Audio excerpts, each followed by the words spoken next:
আমরাও চাই এলাকায় উন্নয়ন হোক, কিন্তু অপ্রয়োজনীয় দোকানপাট ভেঙে সবাইকে বেকার করে দেওয়াটা ঠিক হচ্ছে না। এইসব মার্কেটগুলো আমার জন্মের আগে থাকতে আমি দেখছি, কি কম করে 60 বছর হয়ে গেছে। এই যে মাছ বাজার বলেন, এই মার্কেট বলেন, সবারই উঠে যেতে হবে।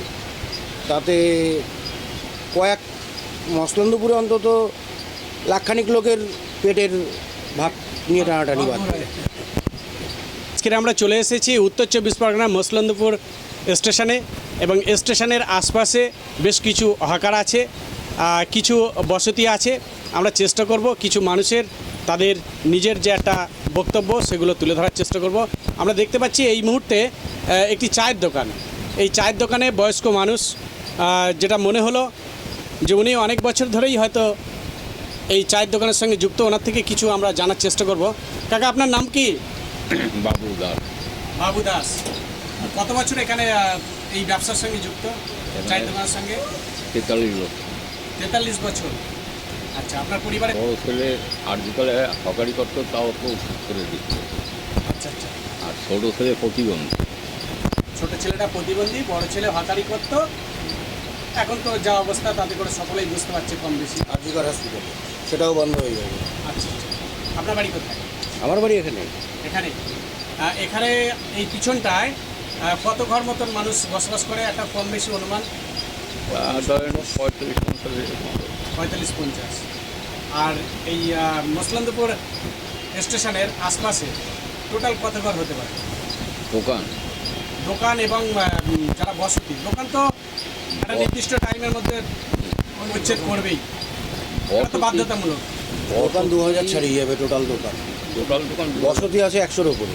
100-র উপরে বসতি বা ঘর আছে, আর 2000-এর ঊর্ধ্বে দোকান আছে। 2000-এর উপরে দোকান আছে। দোকান এবং যারা বিক্রি করে। এবং এই যে পুছেনে যে মার্কেটগুলো দেখতে পাচ্ছেন, এইসব মার্কেটগুলো আমার জন্মের আগে থাকতে আমি দেখছি, কি কম করে 60 বছর হয়ে গেছে। এই যে মাছ বাজার বলেন, এই মার্কেট বলেন, সবারই উঠে যেতে হবে। তাতে কয়েক মসলন্দপুরে অন্তত লাখখানিক লোকের পেটের ভাত নিয়ে টানাটানি বাঁধবে। প্রিয় বন্ধুরা, যেটা আমরা বুঝতে পারছি যে মানুষের 3টে জিনিসের প্রয়োজন। 1 নম্বর হচ্ছে খাদ্য খাবার, দ্বিতীয় হচ্ছে বস্ত্র, তৃতীয় হচ্ছে বাসস্থান। এই মুহূর্তে আমরা কিছু কিছু মানুষের থেকে সেগুলোই জানার চেষ্টা করব। বাবু, আপনার তো দেখছি যে এই চায়ের দোকান, তো আপনি বললেন যে 20 বছরের ঊর্ধ্বে এখানে যুক্ত, মানে এই ব্যবসাটার সঙ্গে, হ্যাঁ, তাই তো? এই 30 তারিখের পরে 40 বছরের উপরে। 40 বছরের ঊর্ধ্বে। আচ্ছা, আমার হয়তো মনে ছিল না। 40 বছর এখানে যুক্ত আছে। আপনার পরিবারের সকলের মুখে আপনি অন্ন তুলে দেন। আগামী দিন কোনো পরিকল্পনা নিয়েছেন? যদি কী করবো এখন, আর এই বছর কিছু করার আছে? নিজের লাগে মাসে কম করে আমার 1500 টাকার ওষুধ, সুগার, প্রেশার, হ্যাঁ, সব রকমেরই আছে। তার ঔষধই লাগে প্রায় 12,000-1200 টাকার উপরে।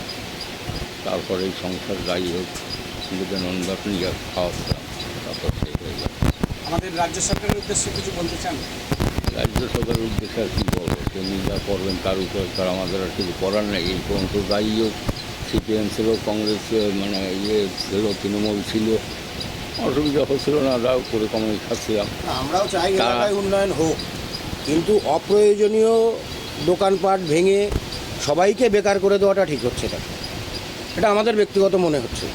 উন্নয়ন অবশ্যই হোক, যেখানটা প্রয়োজন সেখানটা খালি করুক, যেখানটা মানুষের চলাফেরার অসুবিধা সেখানটা খালি করুক। তা না করে রেলের যত জমি আছে, এমনকি আগামীতে শুনতে পাচ্ছি যে পিডাব্লিউ যে জমিগুলো আছে সেটাও খালি করার নোটিশ আসছে আগামীতে। তাহলে এই লক্ষ লক্ষ লোক যে পশ্চিমবাংলা জুড়ে বেকার হচ্ছে, এদের পরিকল্পনা সরকার কী ভাবছে সেটা আমাদের একটু জানতে ইচ্ছে করে। আপনার নামটা জানতে পারি? বিশ্বজিৎ দাস। আর বাড়ি বাটাপাড়া। মানে মসলন্দপুরে? হ্যাঁ। অসংখ্য ধন্যবাদ আপনাদের। আমরা একটু আরও ভিতরে যাব, কিছু কিছু মানুষের বক্তব্য নেওয়ার চেষ্টা করব।